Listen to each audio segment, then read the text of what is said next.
before power existed and before heart rate existed, you just had the one buoy. You had RPE, and you went up a climb and you went, I think I'm going pretty fast in this climb. About the only thing you could do before those two metrics existed would be to look at your speed and maybe time yourself from the bottom to the top of a climb.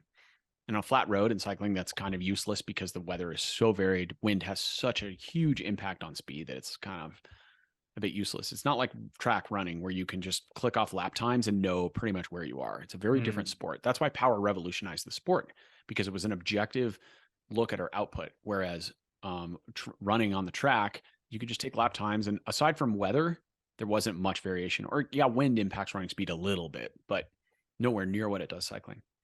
And indoor velodrome times, same thing. Like power meters weren't that revelatory for indoor track cycling because you got an indoor velodrome. So your times are your times, right? But we have these two waypoints, our output and our response to that load, and then our RPE.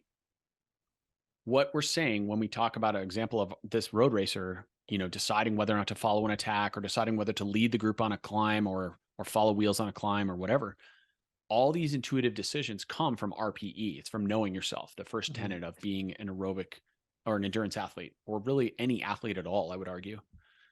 Doesn't matter if you're a boxer or a martial artist or a motocross racer or a cyclist. You have to know yourself.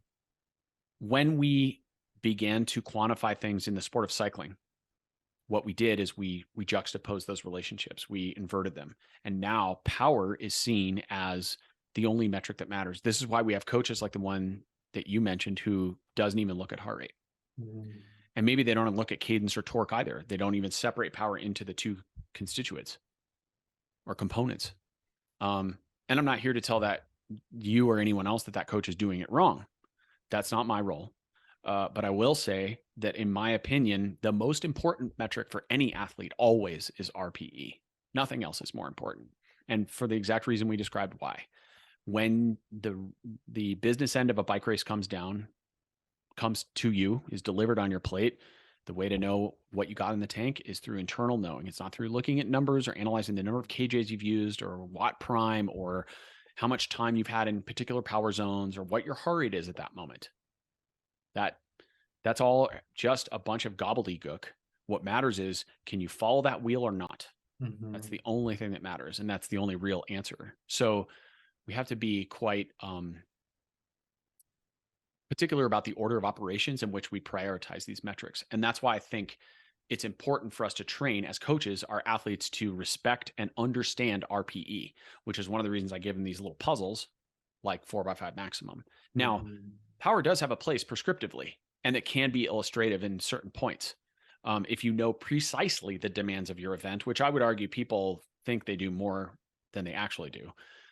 But if you precisely know the demands of what you have to make, how many watts you have to make to do a certain task, and you want to train for that power, you can. The danger there is that we run into a 350, 330 problem.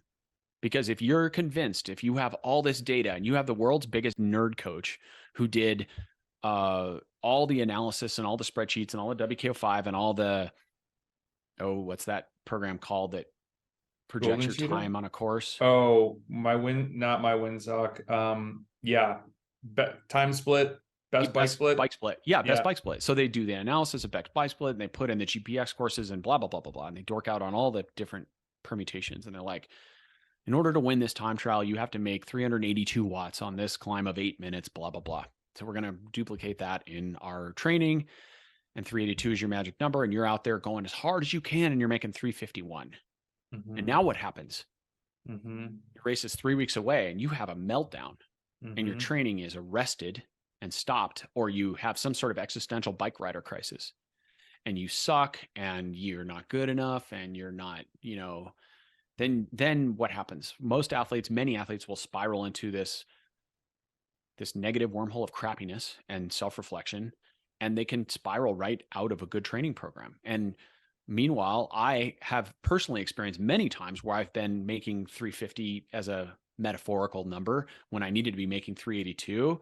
And I did it for months on end, banging my head against a wall. And then I show up to a race day and somehow magically I made 400 and I smashed everybody. I've also had the inverse happen.